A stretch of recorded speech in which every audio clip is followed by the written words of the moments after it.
Welcome to the School of Love, the place where miracles are normal. Hello and welcome to the School of Love, the place where we learn practical tools based on scientific research and our own experiences towards improving ourselves, living life to its fullest, and contributing to the best of our abilities to the world around us. I'm Dr. Maria Grajdian, and I'm a professor of media studies and anthropology at Hiroshima University. In my free time, I am doing my best to guide you in building up a life of contentment, joy, and fulfillment while applying lessons learned in school to overcome the difficulties, challenges, and insecurities of the real world. In today's video, I focus on the colorful and dynamic reflection of the Japanese cultural imperialism, with its idiosyncrasies and contradictions in the domestic media, particularly in the Rurouni Kenshin phenomenon, a typical example of Japan's wakon yosai, which translates as Japanese spirit and Western technology, strategy of simultaneously absorbing and resisting the West. An emblematic case of media transfer or cross-mediality, starting as a popular shonen manga by mid-1990s with sequels in early 2010s, including an additional light novel in 1996, evolving to a cult television animation series and 6 original video animation targeted at the same shonen audience from 1996 until 2001, and 3 live-action movies released in 2012 and 2014. The Rurouni Kenshin brand remains in the consciousness of the 1990s teenagers as a symbol of faith and empowerment, in strong contradiction with Japan's realities of the so-called lost decades. Conversely, as to be shown in this video, Takarazuka Revue's company's staging of Rurouni Kenshin in 2016 had to overcome 2 major challenges: the predominantly female audiences and the limitation of the theatrical genre, while keeping up with the aesthetic, technical details of its performance standards and complying with the prevalent ideologies of the wakon wasai, which translates as Japanese spirit, Japanese technology, policies openly promoted by the then Abe administration, thus aligning to similar ardent efforts within the Japanese entertainment industry and media landscape. But now, first things first, that is to disclaimers, to very important disclaimers. The first disclaimer serves to strongly emphasize the fact that this YouTube channel, The School of Love, is not part of my educational and research activities at Hiroshima University. It is nonetheless part of my privilege, joy, and sense of duty to propagate and implement knowledge, information, as well as motivation and inspiration outside the limited framework of academic endeavor. Together, we can build up a better tomorrow for as many of us as possible. The second disclaimer relates to the fact that I am a trained musician and musicologist, not a psychologist, therapist, or counselor. The ideas I am sharing in my videos reflect my deep-going preoccupation with life, my own life and other people's lives, and express the results of my experiences, research, and, for better or for worse, my failures, and my recovery from those failures, recovery which is still ongoing. The ideas expressed in the videos on this channel named The School of Love cannot and may not and must not replace the consultation with specialists in whichever areas of your life you might have questions or you might struggle with. If you are new to the channel, at this moment I would like to ask you to please consider subscribing, sharing, liking, commenting. Thank you very, very much. This helps us not only with that mysterious algorithm which seems to dominate the YouTube galaxy, but also with contributing to the expansion of the community of humans doing their best to impact positively the world and those around them by discovering their authentic selves and living life wholeheartedly. Thanks again.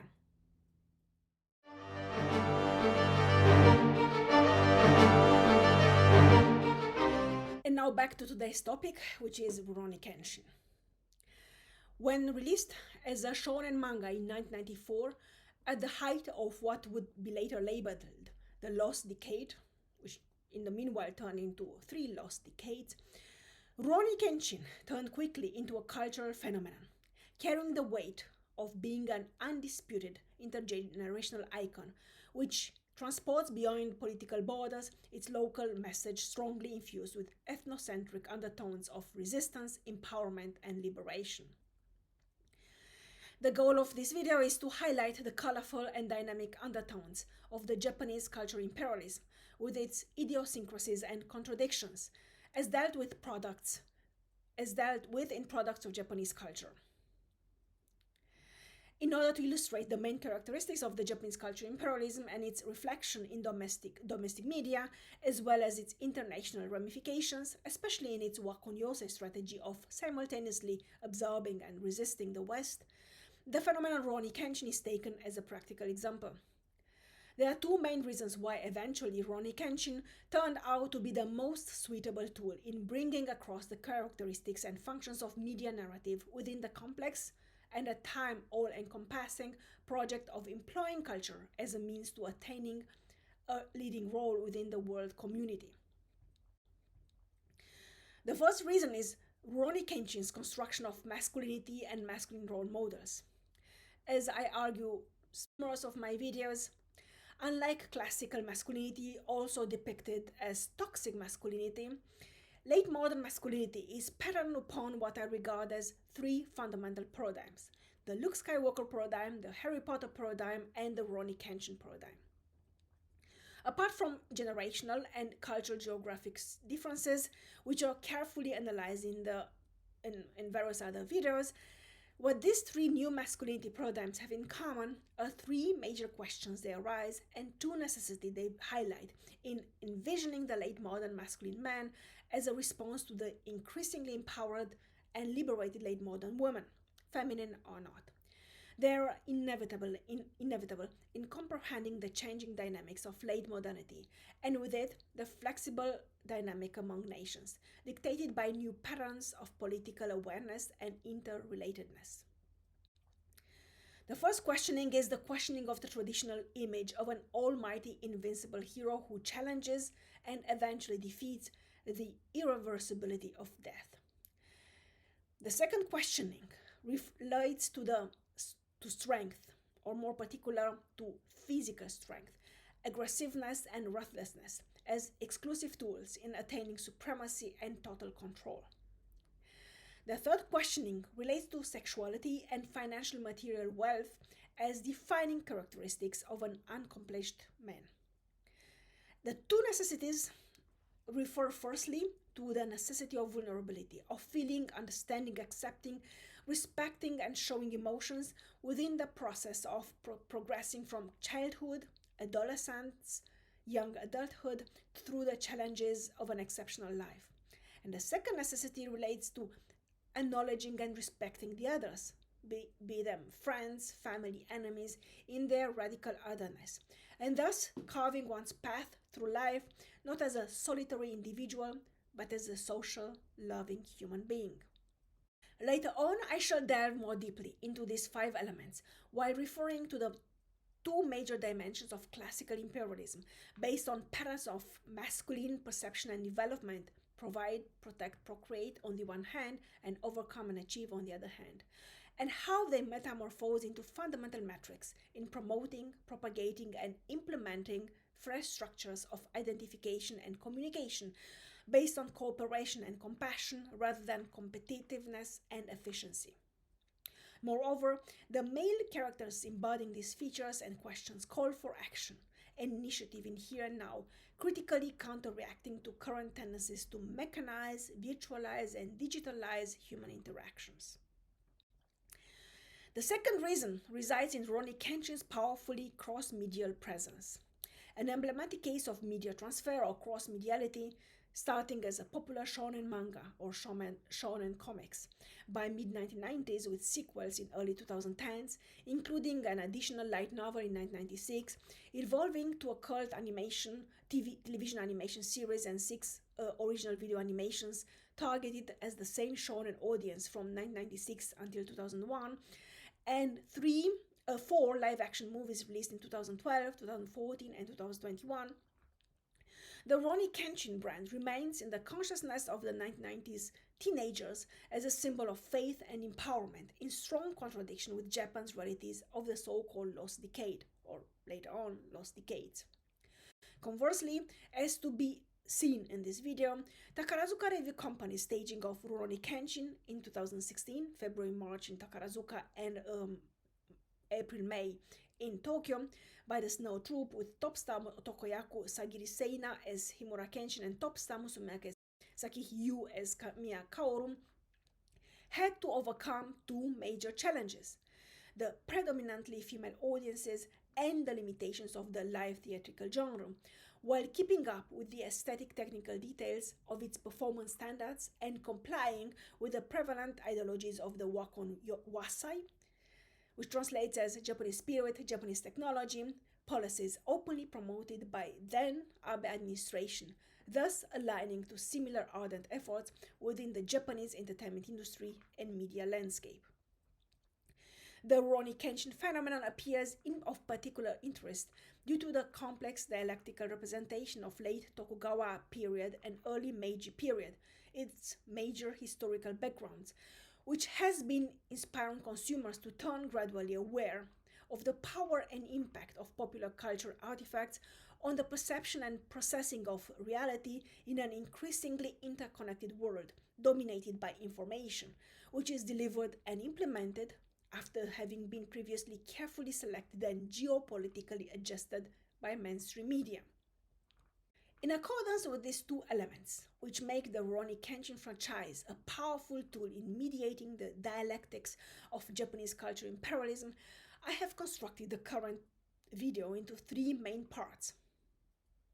Firstly, a critical presentation of the initial productions of Rurouni Kenshin as manga comics and anime or animation, followed by the analysis of its profound impact.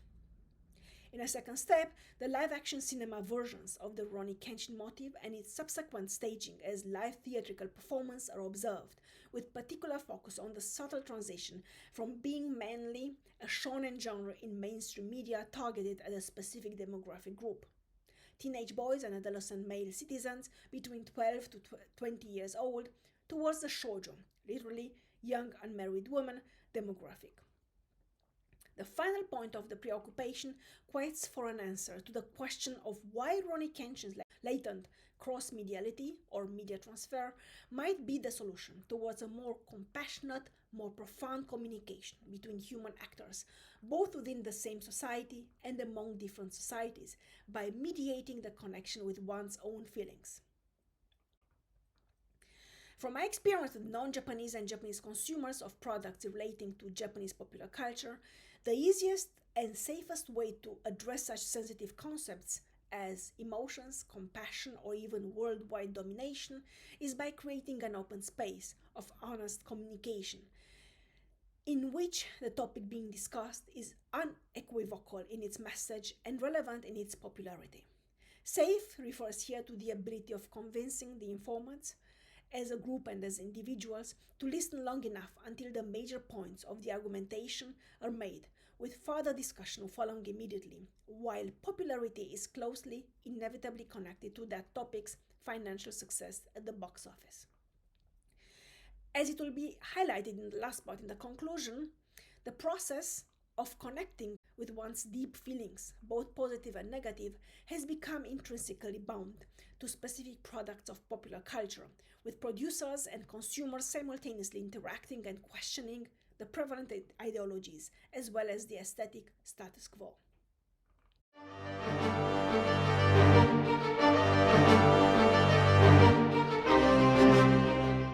During my discussions on the powerful dialectic swirling the late modern popular cultures, Japanese or not, around the world, Rurouni Kenshin came up repeatedly as a practical example of how contents turn into mass media phenomena, which then, again, metamorphose into lifestyle models and existential trajectories. Both Japanese and non-Japanese consumers of the Rurouni Kenshin franchise, apart from the games releases, which I am not dealing with in this video,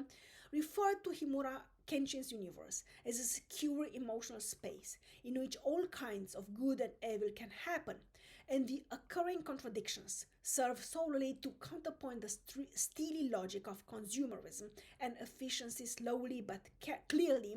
suffocating social actors in late modern, post-industrialized, service-based nations. When originally published as a manga series, Rurouni Kenshin, Romantic Folk Tales of a Meiji Swordsman, from 1994 until 1999 in 28 volumes by Shueisha's Weekly Shonen Jump, written and illustrated by Watsuki Nobuhiro, turned out to be a huge financial success, mainly because it reflects the confusion of the Japanese society after the big economic disenchantment in the early 1990s. It confronted large segments of the Japanese readership with a visualization of history as a negotiation process between social actors living in the present rather than a fixed monolith perpetuated by schoolbooks. Precisely male teenagers and adolescents, so-called shonen, at which this manga series was targeted, were by far the most affected by the loss of faith in the leading elite, with their technocratic visions which occurred during the roaring 90s in Japan. Himura Kenshin, also known as Hitokiri Batosai or Himura the Manslayer, the former kill-for-hire assassin with incredible fighting skills, who had helped the establishing of the Meiji Restoration by siding with the pro-imperialist Ishishi or nationalist patriots against the shogunate's forces, including the elite Shinsengumi, or in English, newly selected corps swordsmen, has become a wandering samurai who protects the people of Japan with a vow to never kill again in order to repent for his previous crimes. The television animation series, directed by Furuhashi Kazuhiro, including 95 episodes, was produced by Studio Gallop, the first 65 episodes, and Studio Dean, the last 30 episodes, and released originally by Fuji TV between January 1996 and September 1998. Further 6 original video animation, or OVA movies,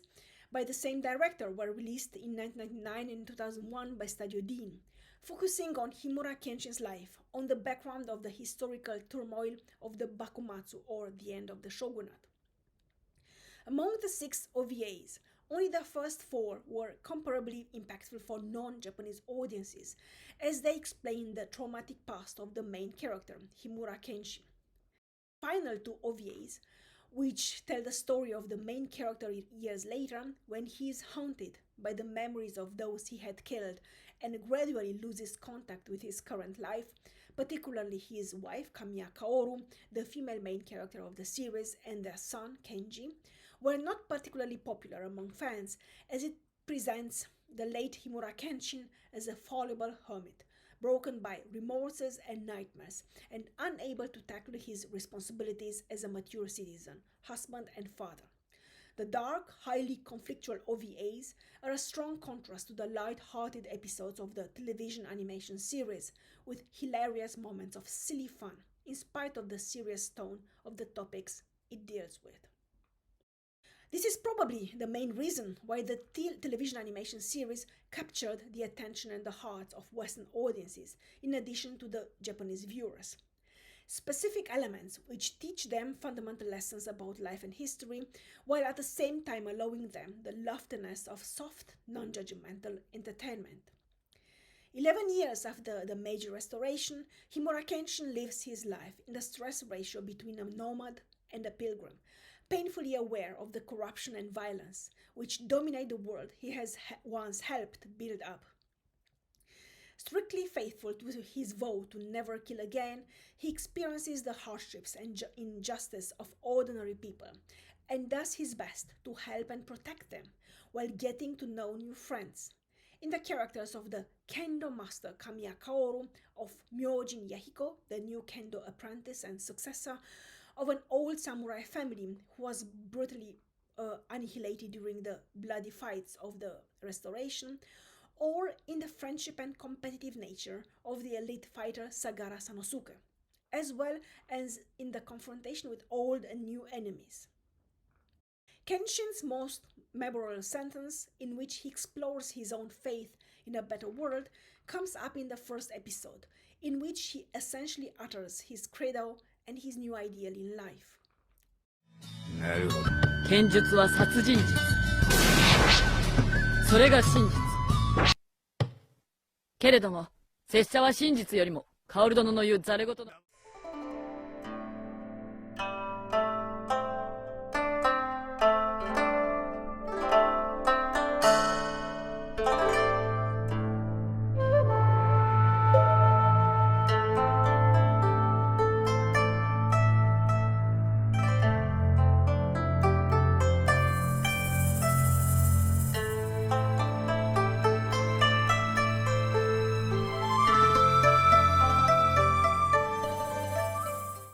In Kaoru's affection, Yahiko's unconditional admiration, Sanosuke's ambitious playfulness, Kenshin discovers gradually the warmth of friendship and loyalty as an act of receiving and giving, instead of a competitive endeavor which had been the existential paradigm in his earlier years. By settling down in Kaoru's run-down dojo, the training site for swordsmanship with swords made out of wood, he learns to experience the quiet beauty and the soft joys of a peaceful, family-oriented life. However, the double-sidedness of peace, political stability, and economic prosperity is revealed in another key sentence from episode 13, expressed by Okubo Toshimichi. It is much more difficult to create a new order than to destroy the old one. The task of building a new Japan, patterned upon Western models according to Meiji ideology, was to overtake that very West as a strategic resistance to colonization and historical oppression. The bloody reality of the war is shown without restraint. While Himura Kenshin's fights for justice occur in an era in which the syndrome, the world is full, has just started to emerge and to push for a new behavior towards the weak, the poor, the underprivileged, the words of Shishio Makoto, his arch-enemy, resonate through late modern audiences as a credible warning in light of current realities. If you are strong, you live. If you are weak, you die. Repeated as a leitmotif throughout episodes 36 to 39. While it might be true that the path to forgiveness begins with the ability to live with the quotidianity of death, as Heidegger would put it, someone as Himura Kenshin, who does not take life, his own life and of his human fellows, for granted, is a symbol for the visionary warrior who does believe in radical upheavals in the name of progress, but not at any price, such as the pains and death of regular citizens turning into calculable collateral damage. His worldview of a bright future with happy people transforms him into an outsider, with the only solution to try to help those around him who depend on his skills and to protect them. The conclusion of the entire series, and the essence of what might be labeled the Japanese solution to late modern conflicts and tribulations, is found in the words of the boy Seta Sojiro, himself an innocent victim turned into a heartless assassin. But is it so bad to be just weak, as expressed in episode 38? It reminds of the belief, sometimes lost in the rush for progress and development, that humans are free and possess the ability to discern freely, but more often than not yield it for the sake of comfort and certainty, and distance themselves from the creative core of their identity through the easy delusion of instant gratification and immediate pleasure on the cost of healthy long-term benefits, which require hard work, patience, and discipline. Like Luke Skywalker or Harry Potter in different universes, Himura Kenshin has an existential goal to help and protect others, even if that means to sacrifice himself, as once upon a time others did, so that he could live. His broken ego finds amidst the pains and sufferings of those around him its healing power again. Repentance is the requirement to his forgiveness, or better said, self-forgiveness, and of his new identity construction as a chance for the survival and thriving of those loving and needing him. Rurouni Kenshin's character preaches acceptance of differences and the will to move on historically as one big family on this beautiful planet. Before the plethora of popular rather than academic publications, referring to Herbivore Man, or in Japanese, So Shokukei Danshi, and the loss of masculinity in late modern Japan, specifically over the last 2.5, or even 3 decades, Rurouni Kenshin offered by mid-1990s the model of a fallible and soft masculine man, able to live in the present while accepting his past. His highly stylized stature serves as a symbol for social actors in a new all-world order, one based on cooperation and compassion, on love as a flexible compositum of friendship, responsibility towards the weak and young, and loyalty towards the elderly and the strong. It powerfully opposes the emerging masculinity of self-sufficiency occurring currently worldwide as an almost natural and by all means understandable reaction to the individuality of self-sufficiency, aggressively promoted, propagated, and implemented by the feminist movement. In doing so, Rurouni Kenshin laid more than 20 years ago the foundation of a fresh paradigm of humanity based on tenderness and mutual acceptance as a counter-movement to the modernitist project of individualism, competition, and efficiency. As the 1990s shonen generation matured and turned into full-fledged grown-up men, in the first half of the 2010s, the time was ripe for new Rurouni Kenshin releases. The live-action movies Rurouni Kenshin from 2012, Rurouni Kenshin, The Kyoto Inferno, and Rurouni Kenshin, The Legend Ends, both 2014. Directed by Otomo Keishi and with Sato Takeru and Takei Emi in the lead roles, were distributed by Warner Bros. In Japan and had a fair amount of success at the box office, with ticket sales which doubled the production costs. The elegant, realistic choreography enhanced the popularity of the Wandering Samurai with young, vigorous actors and actresses, giving life to the beloved characters years after their original manga publication. When Takarazuka Revue Company took over the Rurouni Kenshin topic and transformed it into a live performance, there were two main challenges it had to deal with: the predominantly female audiences and the limitations of the live theatrical genre. Widely promoted as shoujo, literally young unmarried woman, the typical Takarazuka Revue fan and audience member is represented as a teenage girl falling deeply in love with the coolly reticent otokoyaku, literally men's roles, referring to female impersonators of male roles in Takarazuka Revue, but complying with the cute submission displayed by musumeyaku, literally daughters' roles, referring to female impersonators of female roles in Takarazuka Revue. The Takarazuka Revue performances are staged according to the flowery ideology of a Rococo world, full of romantics and particularly full of longing for romantics, with specific aesthetic technical stage design and costume details, which complete this carefully crafted and publicly advertised image. The transition from the manga anime version, or so comic cartoons version of the Rurouni Kenshin representation of history, to its version with human actors, live-action movies, or all-female live theatrical performances, was facilitated by what might be labeled latent cross-mediality of the Japanese entertainment industry, with popular plots and topics migrating between mediating levels with various degrees of success. Interestingly enough, while non-Japanese viewers had difficulties in coping with the cinema versions of Rurouni Kenshin, they empathized more profoundly with Takarazuka Revue's version, in spite of Takarazuka Revue being virtually unknown outside of Japan. Accordingly, the perception and mental emotional processing of its message were easier and felt more familiar, as one female fan, Edge 21, put it.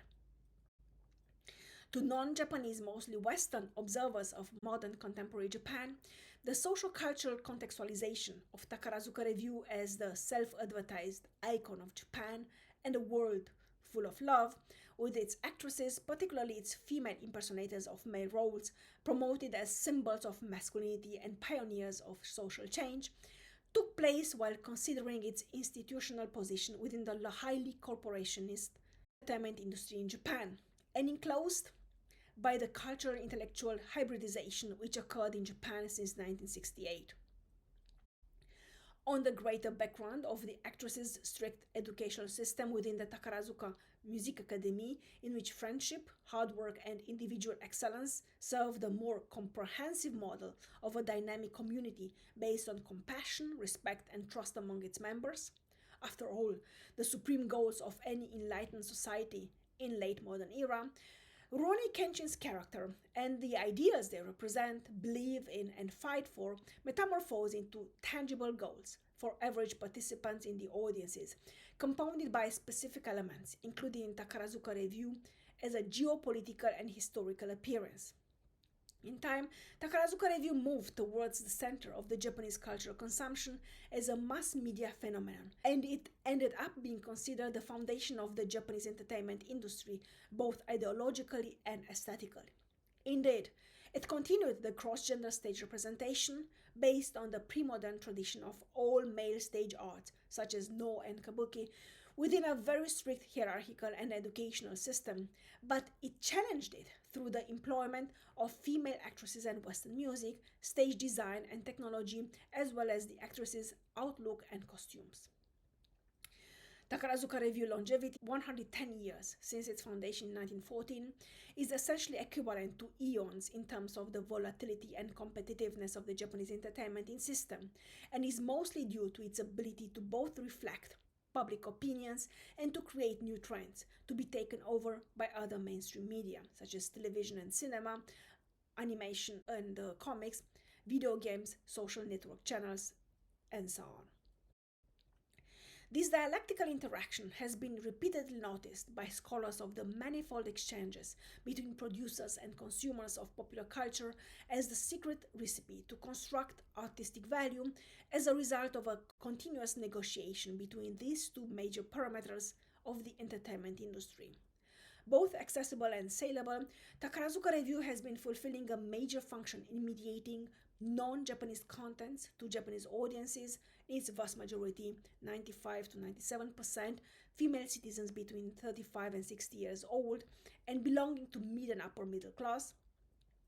and impacting upon them in their perceived roles as mothers and educators, as well as consumers with a huge financial power. Conversely, for non-Japanese audiences unfamiliar with Takarazuka Revue's complicated background, the sense of futility and emotional frugality conveyed by the performance Rurouni Kenshin, which was one of the most successful performances of Takarazuka Revue's recent history, running with closed ticket houses since the very first day of the ticket pre-sale, is magnified by the austere stage design, in strike contrast with other typical Takarazuka Revue performances. Himura Kenshin's second title song, Smile at Each Other, or in Japanese, Hohoemi o Kawashite, talks most intensively about those fleeting moments of togetherness and acceptance, and thus aligns to similar ardent efforts within the broader Japanese entertainment industry and media landscape.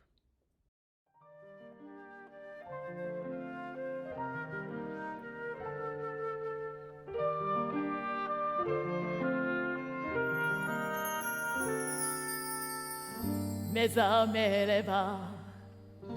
朝日がまばゆく道を行く人々が微笑みを交わす何気ない景色がどれほど尊いものか人は忘れてしまう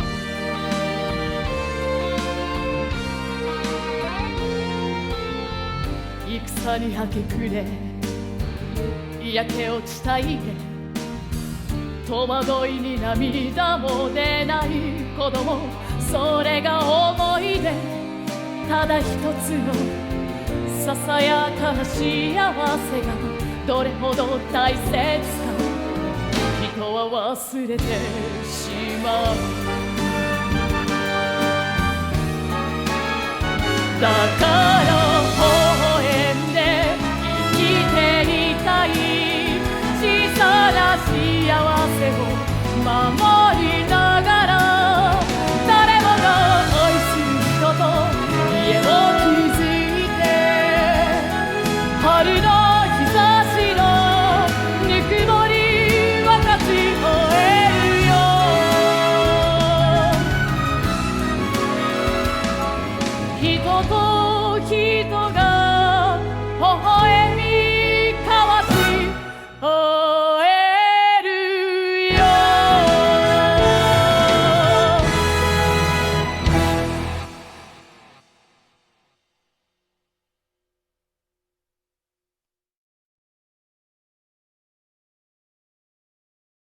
In doing so, the cathartic experience of the live performance is backed by a specific social political agenda, reinforced by aesthetic ideological patterns reminiscent of the Japanese establishment and slowly but decisively complying with the prevalent ideologies of the Wakon Wasai, which translates the Japanese spirit, Japanese technology, policies, openly promoted by then Abe administration until 2020. A reinvigoration of modernity and humanity as a tender, soft endeavor, characterized by a more compassionate, more profound communication and interaction between human actors, both within the same society and among different societies. Rurouni Kenshin's second title song sums up the main characteristics of Japanese late modernity and the pragmatic way in which it strives to move forward from being an importer of cultural assets to becoming an exporter of those very cultural assets it had originally imported, after having carefully Japanized them. Within the Wakon Yosei strategy implemented during the Meiji period by mid-1960s and originating in the pre-modern Wakon Kansai, there are carefully preserved elements until present-day Japan, which made Japanese culture both fascinating and slightly out of reach. The song represents one of many critical statements at the ideological climax of a long history of transforming the external inputs into national cultural assets, which would subsequently turn into economic and political power. It brings home, domesticates for non-Japanese audiences and scholars the ineffability of the classical Japan, while subliminally questioning traditionally transmitted forms of thinking and artistic expression. At the very least, catharsis is replaced by atmosphere and slow emotions, by the self-aware immersion into the frugality of life without expectations of moral teachings or profound messages. The major challenge when dealing with media studies is to keep an objective focus while being aware of the dangers to rely too much on the messages conveyed by mass media. This challenge multiplies when approaching non-Western media like the Japanese one with its own intricacies, emulating Western models but developing in time their own dynamics and modes of expression and of interacting with audiences. Rurouni Kenshin's Cross-Mediality, particularly after its Takarazuka Revue live performances, served as an important turning point, both in highlighting the advantages of live experiences over recorded ones or of real-life events over virtual ones, on the one hand, and in reminding of the power of community as the driving force for individual excellence, on the other hand.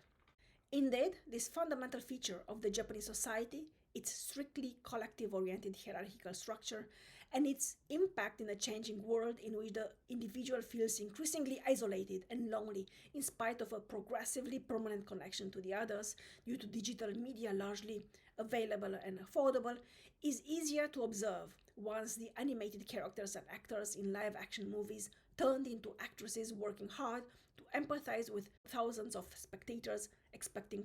catharsis, relief from inevitable obligations, and escape from quotidian disappointments. Furthermore, raising questions about fundamental values such as loyalty, responsibility,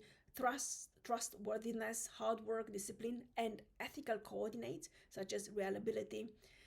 stability, kindness, which seem natural in the worldview of highly educated scholars, becomes less complicated to react to once the fantasy world of animation, spanning dozens of hours on television or cinema broadcast, turned into a live theatrical experience limited to a 3 hours immediate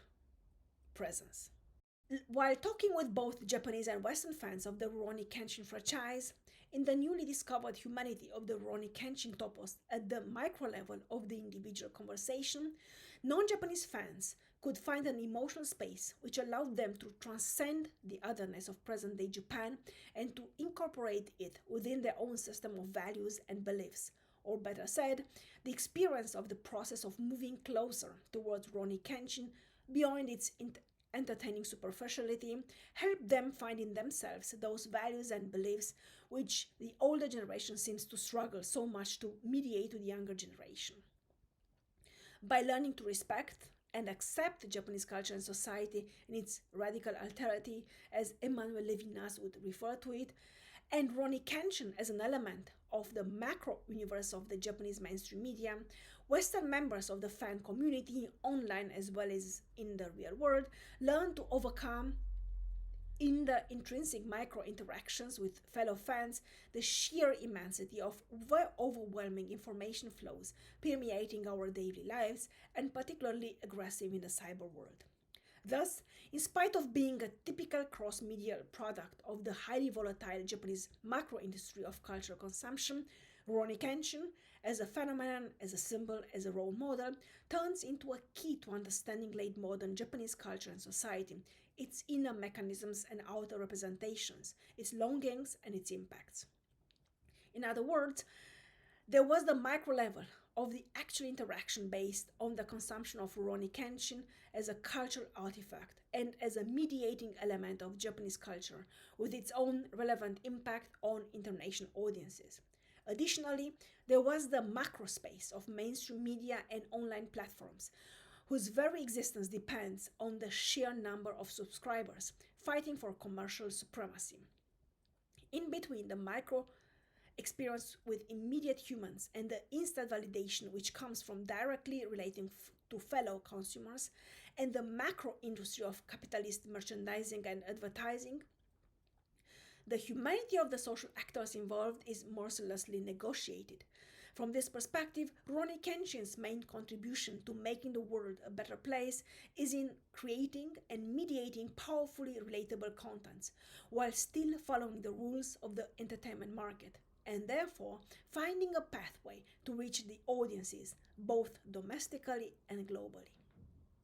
Simultaneously, during the hermeneutic interpretation based on fieldwork and literature review, which allowed for a nuanced analysis of the interaction between Japanese consumers of the Rurouni Kenshin franchise, video games included, and the larger Japanese society, it became obvious that Japanese fans of the Rurouni Kenshin media releases, most of them currently in their mid-30s to mid-40s, rely heavily on the memories of their adolescence and the way they perceived and processed their first encounters with the franchise in order to find effective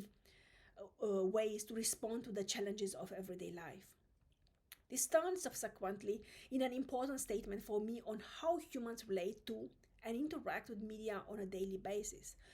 On a deeper level, though, it meant starting to think on how they, those media consumers, give in unconditionally to the overwhelming temptations and illusions of instant gratification created by mainstream media, or, in less common cases, on how they resist the almighty media and its pervasive infiltration into all domains of life. I became genuinely curious as to why Rurouni Kenshin seemed to serve so deeply as an existential lighthouse. On a superficial level, Rurouni Kenshin, with its basic graphic design and its plain retelling of history, employing simple characters, easy to identify with, could make much more comprehensible the intrinsic complicated dynamics of the Japanese geopolitics of financial gains via its entertainment media under the governmental half-hearted surveillance. Usually known under the more generous label of cultural imperialism, while promoting soft power as a new means to climb the ladder of international recognition, than the elaborate theories of culture analysts. On a more elaborate level, though, Rurouni Kenshin, with its lovely characters full of vitality, implemented both in quotidian activities and in life and death confrontations, pointing towards an aimed instilling and reinforcement of emotions as basic assets in one's journey through life.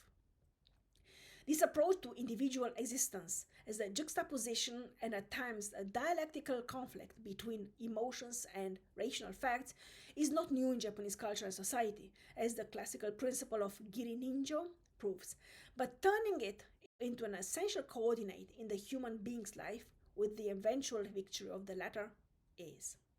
Within the all too common techno-orientalization of Japan, occurring bidirectionally, that is, both in the Western discourse involved in making sense of Japan and its sometimes incomprehensible realities, and in Japan's own representation of itself as special in its uniqueness, the lack of emotions and its immediate consequence, the cold automatic smile and non-committal bow, have been playing a fundamental role in dealing with it.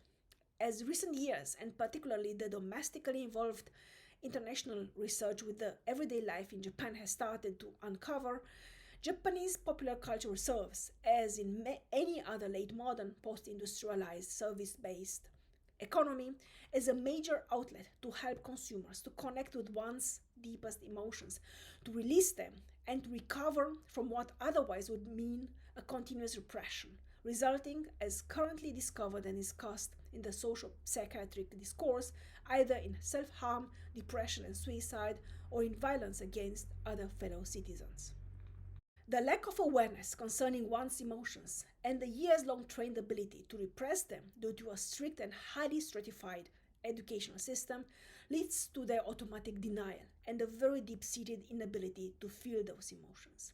This, in turn, has as the main effect a lack of empathy, defined as the ability to feel the emotions of others, to emulate their pains and their joys, to join them in their emotional journey through the world.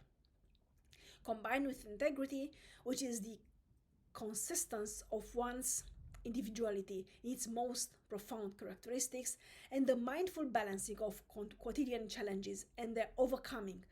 by staying true to who we are at our very core, empathy leads to compassion. Empathy can be cognitive. You recognize mentally how someone might be feeling under specific circumstances, mostly because we have experienced ourselves similar situations, or emotional,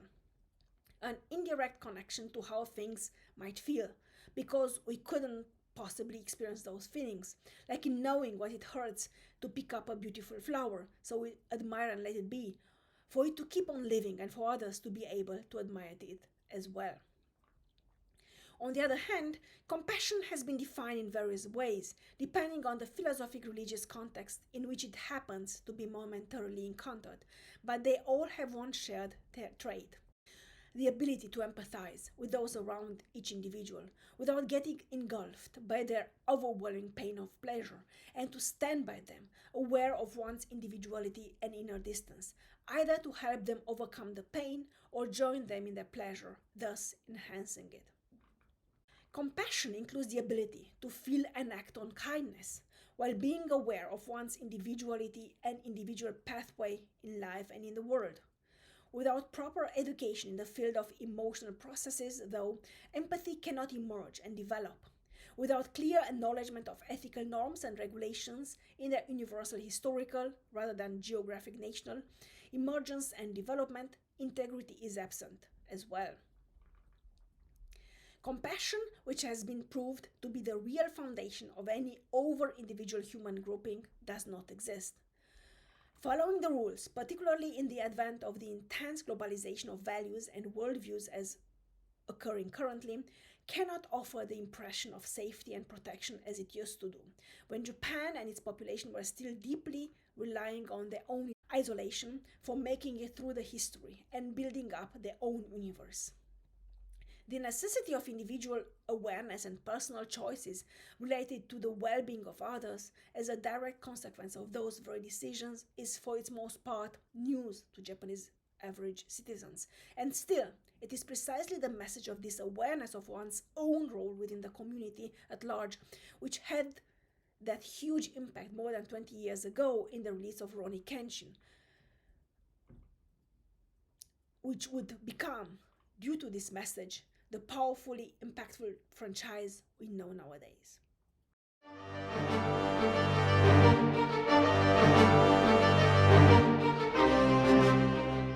I argue that this is possibly the strongest impact the Rurouni Kenshin phenomenon might have had on audiences Japan-wide and around the world. The reconsideration of emotions, one's own and the emotions of others, through the critical lens of mass media. In spite of allegations of child pornography against Watsuki Nobuhiro, released publicly in November 2017 and resolved with a fine of 200,000 yen in February 2018, the tremendous popularity of the Rurouni Kenshin franchise lasts until the present moment and continues to inspire hundreds of thousands of consumers of Japanese popular culture worldwide. On the one hand, non-Japanese fans seem to find in the manga, comics, and particularly animation version of Rurouni Kenshin a balanced harmonization of the centuries-old and tension-loaded concept of Giri Ninja. The former assassin chooses to employ his skills, his old Giri, the obligation to submit to his codex of honor, in the service of the community and of the ordinary people, ninja, his own emotions and his own sense of justice, motivated by a deep sense of the futility of life, or mono no aware, usually translated as the path of things, and referring to the fact that the beauty of everything that exists resides in its very transience, and the impossibility of a quick retribution, and decides for a slow repentance instead of a fast death, as the old samurai codex would require. On the other hand, in the live-action movies and in the syncretic, highly ambivalent version of Takarazuka Revue, Rurouni Kenshin provides self-awareness of his position within the historical continuum as an embedded element which facilitates a sense of expansion beyond the limitations of the theatrical medium, highlighting the idea that overcoming all limitations is possible. Change must happen from within the system, and change resides in the individual, who can transcend time and space in his quest for new shores. Particularly the syncretic medium of the musical theater, regarded both as a historical institution as and a symbol of Japan, compounds Rurouni Kenshin's significance. The power of live representation emerges as a new form of soft power, threatening to discomfort and finally to disrupt traditionally confirmed concepts of identity, self, and culture. Superficially conventional and stylistically eclectic, ideologically confusing and aesthetically challenging, naive, cool, and charismatic, Rurouni Kenshin's representation of identity and the remaking of Japan in Takarazuka Revue's version transforms the franchise into a messenger of love and tenderness. At the core of the complicated network of politically staged nostalgia and economically reinforced loneliness in a future world order in which the principles of cooperation and integrity, loyalty and respect would govern as gatekeepers towards a paradigm of humanity with love, caring, and compassion as driving forces. For compassion to thrive, it needs the power of public representation and open confirmation. It also needs the additional lessons in vulnerability, that is, that colossal sense of liberation and empowerment which comes from acknowledging and accepting oneself in one's own fragility and ephemerality, flaws and discontinuities included. Himura Kenshin's incredible strength consists exactly in his ability to switch on his own from being an assassin for hire, mercilessly fighting for ideals he does not really understand, but which provide him with a bonding element for his individual inner cohesion, towards a less unified version of himself, nevertheless more deeply connected to his core of kindness, compassion, and love. In his reconstruction process of who he really is, and in the positive confirmation coming from those around him, Himura Kenshin discovers the beauty of acceptance as well as that sense of gratitude towards life as a continuous journey. This is, I would argue, the relation between Himura Kenshin as a figure of the entertainment industry and its millions of fans both in Japan and worldwide. His imperfection and his transitional motions in countless rites of passage which serve as interfaces for growth and gradual self-awareness, and which lead eventually to a fresh self. His willingness to embrace vulnerability as existential strategy endears him to those around him, and gradually helps him overcome his complicated past. This is a powerful inspiration for young millennials and those 1970s X-Gens or Shinjin-rui representatives for the Japanese correspondence to X generation in Japan. Precisely the original target audiences. In learning to deal openly with one's weak points, in acknowledging one's flaws, resides the strength to take responsibility and to look for solutions instead of playing the victim of uncontrollable circumstances. No one can control the starting point of one's life, but every person can decide the direction in which to move through this wonderful journey in the world and do his or her best to make it a story full of good memories.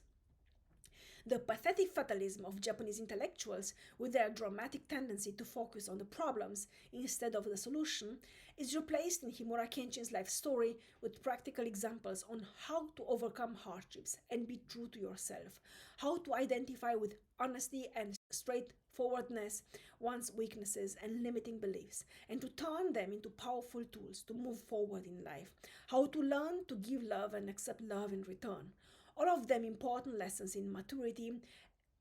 and the courage to graduate necessary rites of passage. To the late modern dissolution of the grand narratives of abstract personality and multi-layered individuality, Rurouni Kenshin, as a product of popular culture promoted by various outlets of mass media over more than 2 decades of interactive negotiation and creation, responds with pragmatic solutions, highlighting the urgency for empathy and integrity, reunited in the capacity to feel and show compassion.